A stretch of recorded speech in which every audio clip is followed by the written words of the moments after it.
আসসালামু আলাইকুম বন্ধুরা। গল্পের শুরুতে আমরা এক ভয়ঙ্কর ডাকাতির দৃশ্য দেখতে পাই, যেখানে একটা ট্রাকে করে দুজন সিকিউরিটি গার্ড অনেকগুলো ক্যাশ টাকা নিয়ে যাচ্ছিল। ঠিক তখনই রাস্তার মধ্যে একটা নির্মাণ কাজের অজুহাতে তাদেরকে থামিয়ে দেয়া হয়। গার্ডেরা মনে করে যে এটা হয়তো কোনো সাধারণ রাস্তা সারাইয়ের কাজ চলছে, কিন্তু ট্রাকটা থামার সাথে সাথে সেখানে থাকা মিস্ত্রিরা তাদের আসল রূপ দেখায়। তারা অস্ত্রশস্ত্র আর বিস্ফোরক বের করে সেই ট্রাকটা লুট করতে শুরু করে।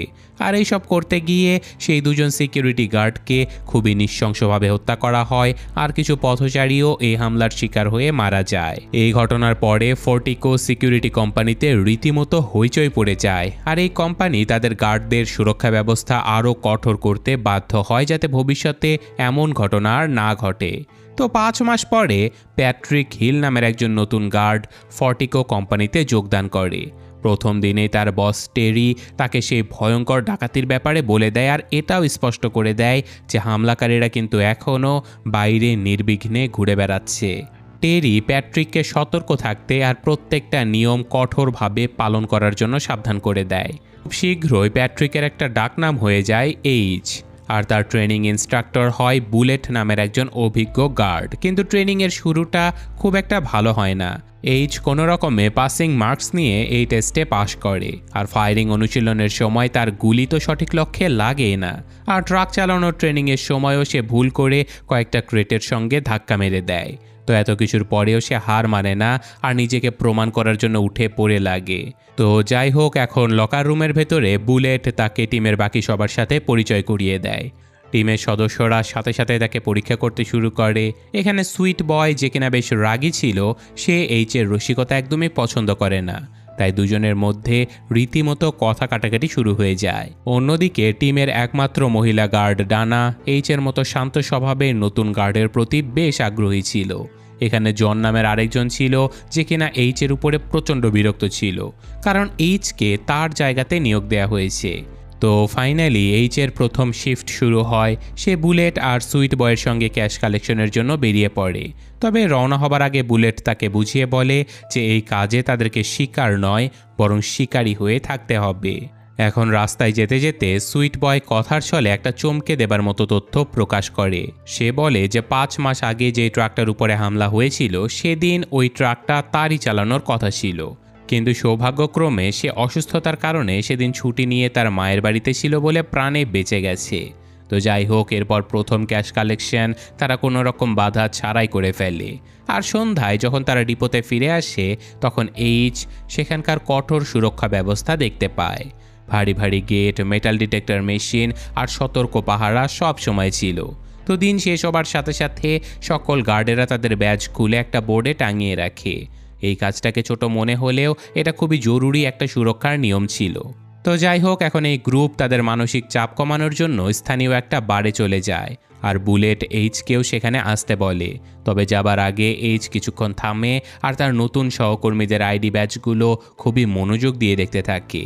এদিকে বারে সবাই আয়েশ করে ড্রিঙ্কস করে, পুল খেলে, আর কিছুক্ষণের মধ্যেই পরিবেশটাও গরম হয়ে ওঠে, কারণ অন্য গার্ডসরা জনকে এইচের সাথে লড়াই করার জন্য উস্কে দেয়। এটা বলে যে এইচ তার চাকরিটা কেড়ে নিয়েছে। জন রেগে গিয়ে এইচের উপরে চিৎকার করতে থাকে, কিন্তু এইচ কোনো ঝামেলাতে না গিয়ে শান্ত থেকে তাকে কিছু টাকা দেয় আর বলে, যাও নিজের জন্য একটা ড্রিঙ্কস নিয়ে মাথাটা ঠান্ডা করো। তো যাই হোক, পরদিন বুলেট, এইচ আর সুইট বয় শিফটে থাকাকালীন পরিস্থিতি হঠাৎ করে ভয়ঙ্কর হয়ে যায়, কারণ বুলেট মাত্র $10,000 একটা ছোট পিকআপের জন্য একাই গিয়েছিল, কিন্তু অনেকক্ষণ হয়ে গেলেও সে ফিরে আসছিল না। তাই সুইট বয় রেডিওতে তার সাথে যোগাযোগ করার চেষ্টা করে, কিন্তু কোনো উত্তর পায় না। ঠিক তখনই রেডিওতে একটা ভয়ঙ্কর গলা ভেসে আসে। আসলে ডাকাতেরা বুলেটকে বন্দি বানিয়ে ফেলেছে। তারা বুলেটের পরিবর্তে ট্রাকে থাকা বাকি ডলারগুলো দাবি করে। এটা শুনে সুইট বয় ঘাবড়ে যায়। সে এইচকে বলে যে চলো আমরা দ্রুত ডিপোতে ফিরে যাই, যা করার তারাই করবে। এমনিতেও ডাকাতেরা শুধু টাকা দাবি করেছে, ওটা তাদেরকে দিয়ে দিলেই তারা বুলেটকে ছেড়ে দেবে। কিন্তু এইচ বলে যে না, আমরা আমাদের সঙ্গীকে এভাবে একা রেখে ফিরে যেতে পারি না। তার আত্মবিশ্বাসী কথা শুনে সুইট বয় থেমে যেতে বাধ্য হয়, আর তারা ডাকাতদের কথা মতো সামনে এগিয়ে যায়। ডাকাতেরা তাদেরকে একটা নির্জন জায়গাতে আসতে বলে। সেখানে পৌঁছানোর সাথে সাথে একজন মুখোশ পরা ডাকাত গাড়ি থেকে বেরিয়ে আসে আর বুলেটের মাথায় বন্দুক রেখে দাঁড়ায়। আরেকজন ডাকাত এইচ আর সুইট বয়কে টাকার ব্যাগগুলো ট্রাঙ্কে রাখতে হুকুম দেয়। সুইট বয় ভয় পেয়ে এইচকে আদেশটা মেনে নিতে বলে। সে সাবধান করে দেয় যে ডাকাতদের কথা না শুনলে ডাকাতেরা সবাইকে মেরে ফেলবে। কিন্তু এইচ একটুও ভয় না পেয়ে ট্রাকের পেছনে গিয়ে ধীরে ধীরে টাকার ব্যাগগুলো বাইরে ছুটতে শুরু করে। তবে সে ইচ্ছে করে একটা ব্যাগ একটু দূরে মাটিতে ফেলে দেয়। ডাকাতদের মধ্যে একজন তার এই চালাকি ধরে ফেলে আর কোনো চালাকি না করার জন্য সাবধান করে দেয়। এদিকে সুইট বয় ঘাবড়ে গিয়ে বারবার এইচকে তাদের কথা মেনে নিতে অনুরোধ করতে থাকে। আর ঠিক তখনই একজন ডাকাত ব্যাগটা তোলার জন্য সামনে এগোয়। সাথে সাথে এইচ রীতিমতো ঝড়ের গতিতে তাকে গুলি করে দেয়। এরপর সে সাথে সাথে সেই ডাকাতটাকেও মেরে ফেলে যে বুলেটকে জিম্মি করে রেখেছিল। এইচ সবাইকে মেরে ফেলে, কিন্তু একজন ডাকাত কোনো রকম এখান থেকে পালিয়ে যায়। কিন্তু এইচ একটুও সময় নষ্ট না করে তার পিছু নেয় আর একটা নির্জন গোডাউনে সেই ডাকাতকে জিম্মি করে ফেলে। সেখানে এইচ তার দিকে বন্দুক তাক করে ধরে জিজ্ঞাসা করে, তোকে কে পাঠিয়েছে? কিন্তু ডাকাতটা উত্তর না দিয়ে বরং এইচকে উস্কে দেবার জন্য গালিগালাজ শুরু করে। এইচ খুবই ঠান্ডা মাথায় একটা আঘাতে সেই ডাকাতকে অজ্ঞান করে দেয়। তো কিছুক্ষণ পরে বুলেট আর সুইট বয় সেখানে পৌঁছে যায়। এইচ হালকা হেসে সুইট বয়ের দিকে তাকায় আর মজা করে বলে, তো এখনও কি তোমার মনে হয় ডাকাতদেরকে সামলানো এতই সহজ? তো যাই হোক, বুলেট আর সুইট বয় তখনও সেই ভয়ঙ্কর পরিস্থিতিটা সামলে ওঠার চেষ্টা করছিল। আর এইচ সেই মুখোশ পরা মৃত ডাকাতদেরকে পর্যবেক্ষণ করতে থাকে। সে এক এক করে তাদের মুখোশ সরাতে থাকে এই আশাতে যে এদের মধ্যে হয়তো তার কাঙ্ক্ষিত সেই লোকটা থাকতে পারে। কিন্তু এদের মধ্যে কেউই সে ছিল না যাকে সে খুঁজছিল। হ্যাঁ বন্ধুরা, এইচ এখানে কাউকে খুঁজছিল আর তার লড়াইয়ের স্টাইল দেখে হয়তো বুঝে গেছেন যে সে কোনো সাধারণ মানুষই নয়। তো যাই হোক, কিছুক্ষণ পরে দুজন FBI এজেন্ট ঘটনাস্থলে পৌঁছায় আর তদন্ত শুরু করে দেয়। তারা এইচকে তার অসাধারণ নিশানা নিয়ে প্রশ্ন তোলে, কারণ এইচের তো ফায়ারিং টেস্টের রিপোর্ট অতটা ভালো ছিল না। এইচ শান্ত গলাতে উত্তর দেয় যে এটা আসলে অ্যাড্রিনালিন রাশ আর জীবন মৃত্যুর পরিস্থিতির ফল ছিল, যা তাকে এত মনোযোগ আর নির্ভুলতার সাথে নিশানা লাগাতে সাহায্য করেছে। এরপর এজেন্টরা এইচকে একটা পুরনো ডাকাতির CCTV ফুটেজ দেখায় যেখানে একজন লোক 3 জনকে গুলি করছিল।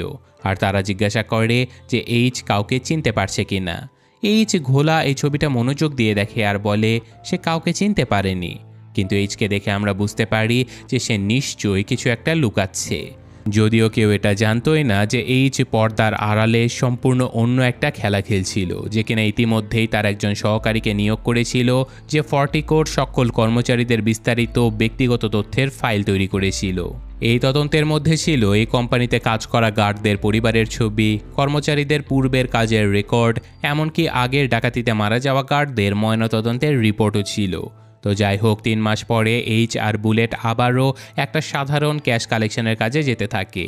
আর তখনই হঠাৎ করে তাদের ট্রাকটাকে আর একটা সশস্ত্র দল ঘিরে ফেলে। হামলাকারীরা ট্রাকের জানালা আর কাচে কালো রং স্প্রে করে দেয়, যার ফলে ভেতর থেকে বাইরে কিছুই দেখা যাচ্ছিল না। বুলেট সাথে সাথে ডিপোতে রেড অ্যালার্ট পাঠিয়ে দেয়, কিন্তু ডাকাতেরা ইতিমধ্যেই যন্ত্রপাতি দিয়ে ট্রাকের দরজা ভাঙার চেষ্টা করতে থাকে আর বিষাক্ত গ্যাস ছেড়ে গার্ডদেরকে বাইরে আসতে বাধ্য করে। বুলেট কাস্তে কাস্তে মাটিতে পড়ে যায়, কিন্তু এইচ কোনো রকম ভয় না পেয়ে সে ট্রাক থেকে বেরিয়ে আসে। ডাকাতেরা তাকে মাটিতে শুয়ে পড়তে বলে, কিন্তু ঠিক তখনই এমন কিছু ঘটে যা কেউ কল্পনাও করেনি, কারণ ডাকাতেরা এইচের চেহারা দেখার সাথে সাথে ভয়ে কাঁপতে শুরু করে আর তারা কিছু লুট না করেই সেখান থেকে পালিয়ে চলে যায়। এদিকে ফর্টিকো কোম্পানিতে টেরি এই রহস্যময় ঘটনাগুলো দেখে অবাক হয়ে যায়। সে ভাবে যে এইচ কিভাবে প্রত্যেকটা কঠিন পরিস্থিতি এত সহজে সামলে নিতে পারে।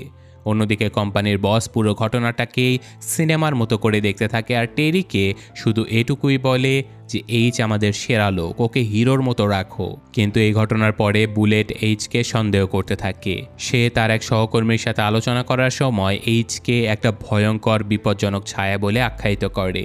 এদিকে এইচের ব্যক্তিগত জীবনে কিছু পরিবর্তন আসতে শুরু করে, কারণ ডানা তাকে প্রপোজ করে দিয়েছিল। তারা দুজন একসাথে ডানার বাড়িতে রাতও কাটায় আর তাদের সম্পর্কটা আগের থেকে আরও গভীর হয়ে যায়। তো একদিন রাতে হঠাৎ করে এইচ ডানার দিকে বন্দুক তাক করে ধরে। সে ডানাকে তার লুকিয়ে রাখা ডলারগুলোর ব্যাপারে জিজ্ঞাসা করে, যে ডলারগুলো সে তার জিনিসপত্রের মধ্যে খুঁজে পেয়েছে। তার সন্দেহ ছিল যে ডানা কোনো বড় ডাকাত চক্রের অংশ অথবা সে কারোর জন্য মানি লন্ডারিংয়ের কাজ করছে।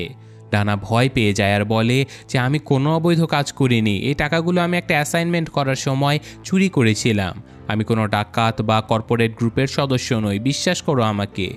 কিন্তু এইচ তার কথা বিশ্বাস করে না। সে তাকে সাবধান করে দিয়ে বলে যে এখনও সময় আছে, সত্য কথা স্বীকার করো, আমি কিন্তু তোমার পরিবার, তোমার প্রোফাইল সব কিছু খুব ভালোভাবে জানি। কিন্তু ডানা তবুও কিছুই স্বীকার করে না। তো এরপর গল্প 5 মাস আগের ঘটনায় চলে যায়, যেখানে আমরা এইচের একটা সম্পূর্ণ ভিন্ন জীবন দেখতে পাই। সে তার ছেলে ডগির সাথে সুখে শান্তিতে দিন কাটাচ্ছিল, সব কিছুই ঠিক চলছিল। কিন্তু ঠিক তখনই মাইক এইচকে কল করে। মাইক ছিল এইচের সবচেয়ে কাছের বন্ধু, আর সে সম্প্রতি একটা বড় চুরির সাথে জড়িত ছিল, যার ব্যাপারে এইচ কিছুই জানতো না। মাইক তাড়াহুড়ো করে তাকে জানায় যে তাদের প্ল্যানে একটা ভুল রয়েছে, তাদের দলের একজন সদস্য নিজের জায়গা মতো পৌঁছাতে পারছে না, তাই এইচকে একটা হেল্প করতে হবে। কাজটা শুধু এটুকুই যে গেট থেকে বের হওয়া ফর্টিকো কোম্পানির ট্রাকটার দিকে এইচকে নজর রাখতে হবে আর জানাতে হবে যে ওটা বাঁ দিকে ঘুরছে নাকি ডান দিকে। এইচ প্রথমে এইসব ঝামেলায় জড়াতে চায় না, কারণ সে তার ছেলের সাথে ছুটিতে ছিল। কিন্তু এখানে আমরা জানতে পারি যে এইচ আসলে অনেক বড় একটা গ্যাংস্টার গ্রুপের প্রধান ছিল, তাই সে অবশেষে রাজি হয়ে যায়। তো এইচ যখন ট্রাকটার উপরে নজর রাখার জন্য বের হয়, তখন সে গেটের কাছে একটা ফুড ট্রাক দেখতে পায়। সে সুযোগ বুঝে ডগিকে বলে যে তার খিদে পেয়েছে। সে গাড়ি পার্ক করে ডগিকে গাড়ির ভেতরেই বসতে বলে আর তারপর খাবার আনতে চলে যায়। সেখান থেকে সে দেখতে পায় যে ফর্টিকো কোম্পানির ট্রাকটা ডান দিকে ঘুরে যাচ্ছে, আর এই খবরটা সে মাইককে দিয়ে দেয়। কিন্তু পরের মুহূর্তে একটা ভয়ঙ্কর ঘটনা ঘটে যায়, কারণ কিছু ডাকাত যারা মিস্ত্রিদের ছদ্মবেশে লুকিয়েছিল তারা ট্রাকটার উপরে হামলা করে দেয়। এই হামলাটাকে আমরা গল্পের শুরুতে দেখেছিলাম। তো যাই হোক, এই সব কিছু এইচের গাড়ি থেকে মাত্র কয়েক মিটার দূরেই ঘটছিল। ঠিক তখনই একজন ডাকাতের নজর ডগির উপরে পড়ে। সে তাকে গাড়ি থেকে বেরিয়ে আসতে বলে, আর ডগি তো প্রচণ্ড ভয় পেয়ে যায়। সে তার বাবাকে ডাকতে থাকে, কিন্তু এইচ তখন মাইকের সাথে কথা বলছিল, তাই সে ডগির ডাক শুনতে পায় না। ভয়ে কাঁপতে কাঁপতে ডগি গাড়ি থেকে বেরিয়ে আসে আর ডাকাতদের কথা মতো মাটিতে শুয়ে পড়ে। কিন্তু ডগি ভুল করে তার মাথাটা ঘুরিয়ে ফেলে আর দেখতে পায় যে ডাকাতদের মধ্যে একজন তার মুখোশটা খুলে ফেলেছে।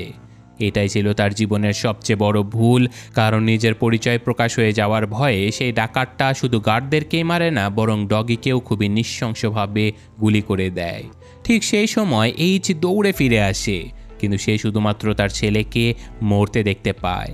রাগে আর কষ্টে সে ডাকাতদের উপরে হামলা করার চেষ্টা করে, কিন্তু সে কিছু করার আগে ডাকাতেরা তাকেও গুলি করে দেয়। 3 সপ্তাহ পরে যখন এইচের জ্ঞান ফেরে, তখন সে নিজেকে হাসপাতালের বিছানায় দেখতে পায়। সে শারীরিকভাবে আহত তো ছিলই, কিন্তু তার চেয়েও বেশি ভেঙে গিয়েছিল তার মন। তাকে জানানো হয় যে ডগি আর এই পৃথিবীতে নেই।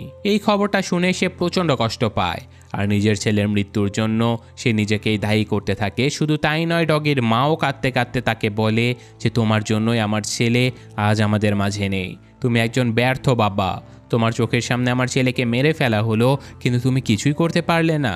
এইচ কোনো কথা বলে না, সে চুপচাপ সব কিছু শুনতে থাকে, কিন্তু ভেতরে ভেতরে সে পুরোপুরি ভেঙে পড়েছিল। অপরাধ বোধ আর প্রতিশোধের আগুনে জ্বলতে থাকা এইচ তার পুরনো বন্ধু এবং FBI এজেন্ট কিংয়ের কাছে সাহায্য চায়, যাতে করে সে ওই বিশ্বাসঘাতক ডাকাতদেরকে চিনতে পারে। কিংয়ের কাছে খুব বেশি তথ্য না থাকলেও সে এইচকে কিছু কুখ্যাত অপরাধীদের একটা তালিকা দিয়ে দেয়। এই তালিকা নিয়ে এইচ প্রথমে তো সকল কুখ্যাত অপরাধীদেরকে নৃশংসভাবে মারতে থাকে। তারপর সে তার গ্যাং মেম্বারদের সাথে একটা মিটিং করে এবং বাকি সন্ত্রাসীদের থেকে পাওয়া তথ্য জানতে চায়। তারা আসলে বিভিন্নভাবে সেদিনের ডাকাতির তথ্য বের করার চেষ্টা করছিল, কিন্তু কোনো লাভ হয়নি। তারা সে ডাকাত দলকে খুঁজেই পায় না যারা এত বড় বিশ্বাসঘাতকতা করেছিল। এইচ তখন বুঝতে পারে যে তাদের বর্তমান পদ্ধতিতে কাজ হচ্ছে না। তাছাড়াও মাইকও বুঝতে পারে যে প্রতিশোধের নেশায় এইচ পাগল হয়ে গেছে। তখন মাইক তাকে একটা পরামর্শ দেয়, আর এইচ তার পরামর্শ মেনে সিদ্ধান্ত নেয় যে হ্যাঁ, সে কিছুদিনের জন্য লন্ডনে ফিরে যাবে। তবে যাবার আগে সে তার সহকারীকে আদেশ দেয় যে তার জন্য প্যাট্রিক হিল নামের একটা নতুন পরিচয় তৈরি করতে, যেখানে নকল সিকিউরিটি গার্ডের ব্যাকগ্রাউন্ডও থাকবে। আর সেই নকল পরিচয় নিয়ে এইচ ফর্টিকো সিকিউরিটি কোম্পানিতে চাকরি পেতে সফল হয়, যাতে করে সে কোম্পানির ভেতরে থেকে ক্লু সংগ্রহ করতে পারে আর আসল অপরাধীদের কাছে পৌঁছাতে পারে। তো এখন আমাদের কয়েক মাস আগের ঘটনা দেখানো হয়, হয় যেখানে 6 জন প্রাক্তন আর্মি অফিসার যারা আর্থিক সমস্যাতে ভুগছিল আর নিজেদের ভাগ্য নিয়েছিল প্রচণ্ড হতাশ, তারা তাদের প্রাক্তন সার্জেন্ট জ্যাকসনের নেতৃত্বে একত্রিত হয়। এই হতাশা আর ক্ষোভ থেকে তারা ধনী মধ্যপ্রাচ্যের বাসিন্দাদের টার্গেট করার পরিকল্পনা করে। জ্যান, যে কিনা দলের সবচেয়ে লোভী সদস্য ছিল, সে বাকি সবাইকে এই পরিকল্পনায় যোগ দেওয়ার জন্য রাজি করিয়ে ফেলে। তারা বেশ কয়েকটা ডাকাতি করে আর শুরুতে কয়েক লক্ষ ডলার চুরিও করে ফেলে, কিন্তু টাকা বাড়ার সাথে সাথে তাদের লোভও বাড়তে থাকে। যদিও জ্যাকসন তখনও দলের নেতা ছিল, কিন্তু জ্যান নিজেকে তার সমান বা তার থেকেও বড় ভাবতে শুরু করে। চুরি করা দামি জিনিসপত্রগুলো বিক্রি করে টাকা নেবার জন্য তাদেরকে অনেক দালাল ধরতে হতো, যা দেখে জ্যান বিরক্ত হয়ে যায়। তাই জ্যাকসন আর তার দল এবার সরাসরি টাকা ট্রান্সফারের ট্রাকগুলোকে টার্গেট করার সিদ্ধান্ত নেয়, যাতে মাত্র একজন গোপনে সংবাদ দিলেই তারা ডাকাতি ঠিক মতো করতে পারবে আর চুরি করা টাকা সরাসরি সবার মাঝে ভাগ করে নেওয়া যাবে। এই কাজ শুরু করার পরে এবার তাদের ডাকাতির অপারেশন থেকে কোটি কোটি ডলার আসতে শুরু করে। জ্যাকসন সবাইকে সাবধানে থাকতে বলে আর আদেশ দেয় যে নিজেদের চাকরি খবরদার ছাড়বে না আর কোনো লোক দেখানো কেনাকাটা কখনোই করবে না। কিন্তু জ্যান ছিল সবচেয়ে বেপরোয়া। সে জ্যাকসনের পরামর্শ কানেই তোলে না, সে নিজের মতো অর্থ খরচ করতে থাকে। এদিকে জ্যাকসনের জন্মদিনের সময় তার পুরো দল তাদের শেষ এবং সবচেয়ে বড় ডাকাতির পরিকল্পনা করে, যেটা ছিল ফর্টিকো কোম্পানির একটা ট্রাক, যেখানে প্রচুর পরিমাণে নগদ টাকা ছিল। তো ডাকাতির দিন তারা পুরোপুরিভাবে প্রস্তুত হয়ে যায় আর নিজেদেরকে নির্মাণ শ্রমিক হিসেবে লুকিয়ে রাখে, যাতে করে কেউ সন্দেহ না করে। ডাকাতির দিন সবাই নিজ নিজ জায়গাতে প্রস্তুত ছিল, কিন্তু তারা এটা জানতো না যে এইচ তার গাড়িটা তাদের কাছেই পার্ক করে রেখেছে আর সেই গাড়িতে তার ছেলে ডগিও বসে আছে। তো শুরুতে জ্যাকসন ওই গাড়িটাকে বেশি গুরুত্ব দেয় না আর তার লোকদেরকে শুধু নজর রাখতে বলে। আর ডাকাতি শুরু হবার সাথে সাথে পুরো দল তাদের পরিকল্পনা অনুযায়ী কাজ করতে থাকে। তারা সেই ট্রাকের গার্ডদেরকে বাইরে বের করে আর জ্যান তাদের মধ্যে একজনের দিকে বন্দুক তাক করে তাকে জিম্মি করে নেয়। একই সময়ে দলের আরেকজন সদস্য এইচের গাড়ি থেকে ডগিকে টেনে বের করে আর তাকে মাটিতে মুখ নিচু করে শুয়ে পড়তে বাধ্য করে। অন্যদিকে দলের বাকি সদস্যরা দ্রুত নগদ টাকায় ভরা ব্যাগগুলো সংগ্রহ করতে শুরু করে। সবকিছু ঠিকঠাক চলছিল, কিন্তু তখনই একজন গার্ড তার অস্ত্র বের করার চেষ্টা করে আর জ্যানের মুখোশ খুলে ফেলে। জ্যান সাথে সাথে কোনো দ্বিধা না করে সেই গার্ডকে মেরে ফেলে আর তারপর সে আরেকজন গার্ডকেও শেষ করে দেয়। আর জ্যাকসন যখন জিজ্ঞাসা করে যে সব কিছু নিয়ন্ত্রণে আছে কিনা, তখন জ্যান একটুও না ঘাবড়ে বলে যে হ্যাঁ, সব কিছুই ঠিক আছে। কিন্তু ভেতরে ভেতরে পরিস্থিতি নিয়ন্ত্রণের বাইরে চলে যাচ্ছিল। এই সব কিছু আবার মাটিতে পড়ে থাকা ডগি দেখে ফেলে আর জ্যান ভাবে যে এই ছেলেটা নিশ্চয়ই পুলিশকে সাক্ষী দিতে পারে, তাই সে কোনো দয়া না দেখিয়ে ডগিকেও গুলি করে দেয়। জ্যানের এমন কাজ দেখে তার বাকি বন্ধুরা রেগেমেগে তাকে বলে যে তোমার এইসব কাজের জন্য আমরা ধরা পড়ে যেতে পারি, থামাও এসব। তাদের মধ্যে এইসব নিয়ে তুমুল ঝগড়া চলছিল, কিন্তু ঠিক তখনই তারা দেখতে পায় যে এইচ দ্রুত তাদের দিকে দৌড়ে আসছে। তাই ঘাবড়ে গিয়ে দলের একজন সদস্য জ্যানকে বলে যে তাকে আটকাতে হবে, শুধু তার পায়ে গুলি করলেই চলবে। কিন্তু জ্যান সরাসরি এইচের বুকে গুলি করে দেয় আর তার চোখের দিকে তাকিয়ে তাকে মাটিতে পড়ে যেতে দেখে। তো এই ঘটনার পরে কয়েক মাস পেরিয়ে গেলে দলটা আবারও একত্রিত হয়।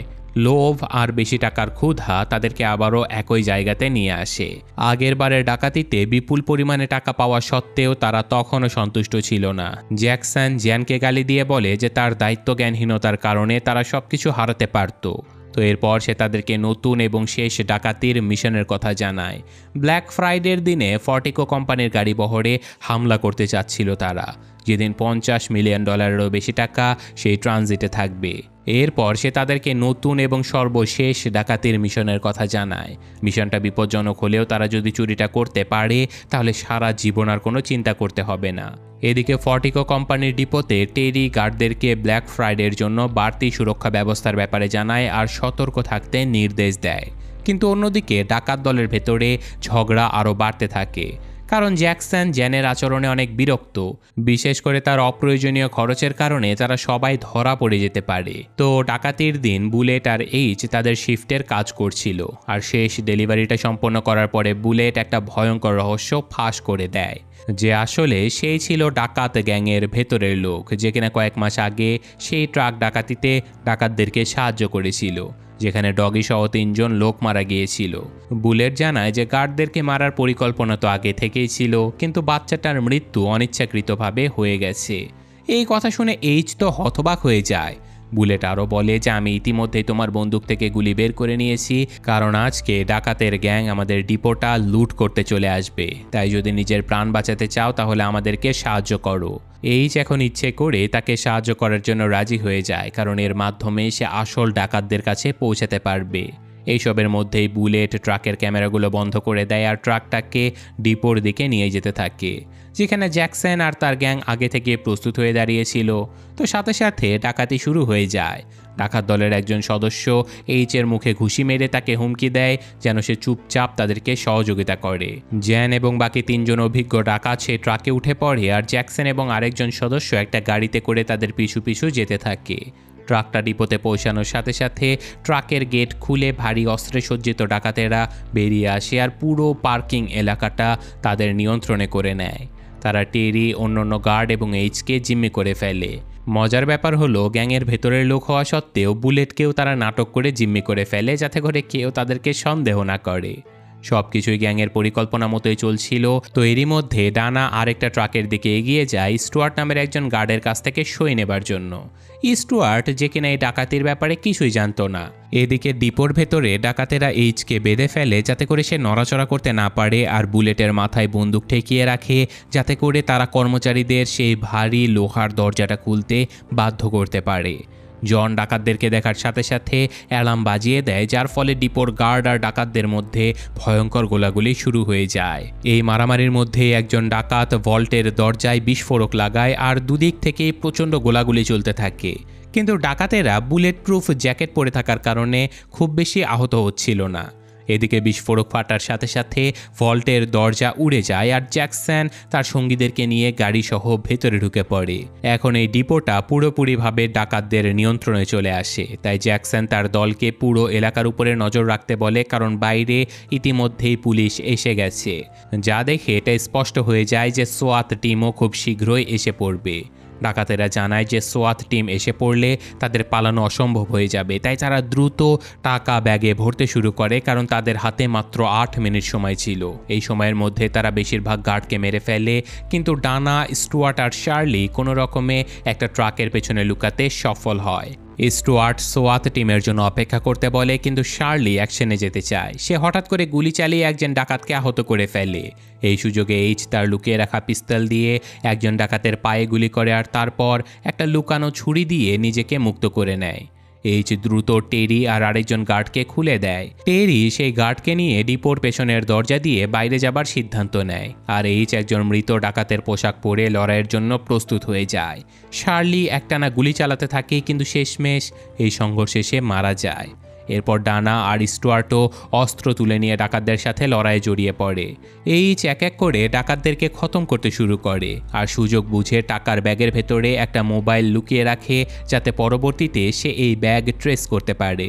এরপর সে একজন ডাকাতের হেলমেট খুলে তাকেও মেরে দেয়। আর এদিকে ডাকাতেরা অবস্থা বেগতিক দেখে কাজ দ্রুত করতে থাকে, কিন্তু তখনই এইচের সামনে একজন ডাকাত এসে পড়ে আর দুজনের মধ্যে ভয়ঙ্কর হাতাহাতি শুরু হয়ে যায়। এইচ যখন তাকে গুলি করার চেষ্টা করে তখন সে বুঝতে পারে যে তার পিস্তল খালি হয়ে গেছে। তাই সে দ্রুত ছুরি বের করে আর শত্রুকে শেষ করে ফেলে। এদিকে জ্যাকসন তার দলকে টাকা নিয়ে পিছু হটার আদেশ দেয়। বুলেট, যে কিনা এখন ডানা আর স্টুয়ার্টের কাছে পৌঁছে গেছে, সে তার বিশ্বস্ততা দেখানোর জন্য নাটক করে আর তাদের কাছে একটা অস্ত্র চেয়ে নেয়, যাতে করে তারা বিশ্বাস করে একটা বন্দুক বুলেটের হাতে তুলে দেয়। কিন্তু বুলেট সাথে সাথে নৃশংসভাবে স্টুয়ার্ট আর ডানা দুজনকে মেরে ফেলে। অন্যদিকে এইচ আরও 2 জন ডাকাতকে খতম করে দেয়, কিন্তু ঠিক তখনই বুলেট হঠাৎ করে তার উপরে হামলা করে দেয়। সে এইচকে গুলি করে আহত করে ফেলে। বুলেট এরপর তার একজন সঙ্গীকে নাম ধরে ডেকে তাকেও গুলি করে দেয়। এইসবের পরে এখন পুরো দলে শুধুমাত্র জ্যাকসন, জ্যান আর বুলেটই বেঁচে ছিল। তারা দ্রুত তাদের ডাকাতি শেষ করে বুলেট আর জ্যান টাকাগুলো ট্রলিতে তুলে লিফটে যাওয়ার জন্য প্রস্তুতি নিতে থাকে। আর জ্যাকসন, যে কিনা আগে থেকে আহত ছিল, সে ট্রাকে বসে তার বন্দুকটা ঠিক করতে থাকে, কারণ সে সবাইকে মেরে টাকাগুলো নিজে নিতে চেয়েছিল। কিন্তু জ্যান তার উদ্দেশ্যটা ধরে ফেলে আর কোনো সুযোগ না দিয়ে একটা ছুরি দিয়ে জ্যাকসনের গলা কেটে দেয়। তারপর সে বুলেটকে বলে যে গুলি লাগার কারণে জ্যাকসন মারা গেছে। এরপর দুজনে একটা সুড়ঙ্গ দিয়ে নিচে নামে আর পালানোর জন্য আগে থেকে প্রস্তুত রাখা গাড়ির দিকে এগিয়ে যায়। তারা যখন টাকাগুলো গাড়িতে ভরতে শুরু করে তখনই বুলেট বুঝতে পারে যে জ্যান আসলে কতটা নির্দয়, তাই সেও তাকে ধোঁকা দেবার কথা চিন্তা করে, ঠিক যেমনটা জ্যাকসন চিন্তা করেছিল। কিন্তু জ্যান সাথে সাথে পরিস্থিতিটা বুঝে যায়, তাই সে সময় নষ্ট না করে বুলেটের মাথায় গুলি করে দেয়। বুলেট মারা যাওয়ার সাথে সাথে জ্যান সমস্ত টাকা গুছিয়ে গাড়ি নিয়ে পালিয়ে চলে যায়।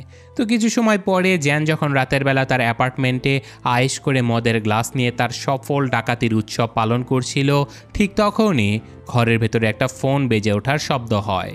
অবাক হয়ে সে দেখতে পায় যে ফোনটা টাকার ব্যাগের মধ্যে লুকানো ছিল। সে কিছু বুঝে ওঠার আগে ঘরের অন্ধকার কোণ থেকে একটা ছায়া বেরিয়ে আসে, আর সেটা ছিল এইচ। জ্যান প্রচণ্ড ভয়ে প্রাণ বাঁচানোর জন্য এইচকে টাকার অর্ধেক অংশ দেবার প্রস্তাব দেয়, কিন্তু এইচ কিছুই বলে না। সে শুধুমাত্র একটা কাগজ তার সামনে ছুঁড়ে ফেলে, যেটা ছিল ডগের ময়নাতদন্তের রিপোর্ট।